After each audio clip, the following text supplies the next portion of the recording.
আপনারা সবাই কেমন আছেন? আলহামদুলিল্লাহি রাব্বিল আলামিন, والصلاه والسلام على رسوله الكريم وعلى اله وصحبه واهل بيته اجمعين। কুমিল্লা মহানগরের প্রান্তীয় সম্মানিত জনগণ, আল্লাহ তাবারক ওয়া তাআলার শুকরিয়া। আজকে ভোরেই আমরা ঢাকা থেকে রওনা করেছি। মূলত ফেনীতে আমাদের কর্মসূচি রয়েছে। আপনারা দোয়া করবেন সেই কর্মসূচি যেন আল্লাহ সুষ্ঠুভাবে আঞ্জাম দেওয়া তৌফিক দান করেন।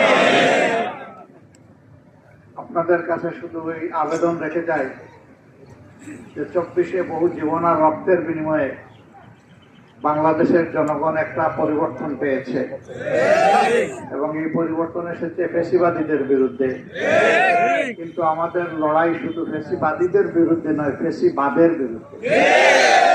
সেই ফ্যাসিবাদ পুরাতন হোক আর নতুন হোক, এদেশের জনগণ কাউকে ছাড় দেব না, আমরাও ছাড় দেব না। আগামীতে দীর্ঘদিনের প্রত্যাশা একটা সুষ্ঠু নির্বাচন জাতি মুখিয়ে আছে। আমরা 14, 18 এবং 24 মার্কা কোনো নির্বাচন দেখতে চাই না। এ ধরনের কিছু আলামত আমরা লক্ষ্য করছি।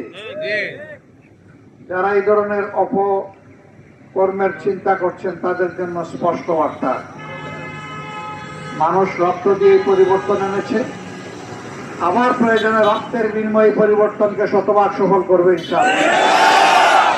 এখানে কাউকে কোনো ছাড় দেবে না এই জাতি, আমরাও দেব না। এই জন্য এখন থেকে ছাত্র, যুবক, শ্রমিক অতীতে যেমন বুক চিতিয়ে লড়াই করে নিজেদের অধিকার কায়েমের জন্য এগিয়ে গিয়েছিল, আগামীতে তাকে শতভাগ সফল করার জন্য এই আমাদের বুকে যুবকদেরকে ধারণ করে আমাদের সামনে এগিয়ে যেতে হবে। আমরা আমাদের প্রিয় যুবক, তরুণ, কিশোরদের জন্য আগামীর এমন একটি দেশ রেখে যেতে চাই যেখানে শান্তিতে তারা নিঃশ্বাস ফেলতে পারে। আল্লাহ ছাড়া কাউকে ভয় করার তাদের প্রয়োজন হবে না।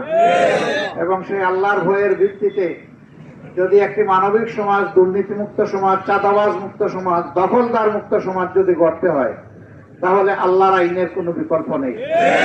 আমরা আল্লাহ সেই মহান আইনের দিকে, মানবিক আইনের দিকে সবাইকে আহ্বান জানাচ্ছি। ইনশাআল্লাহ আরো দেখা হবে, লড়াই আমাদের চলবে। যতদিন ফ্যাসিবাদের সামান্য অস্তিত্ব বাংলাদেশে থাকবে ততদিন আমরা বিশ্রাম নেব না ইনশাআল্লাহ। আসসালামু আলাইকুম ওয়া রাহমাতুল্লাহ।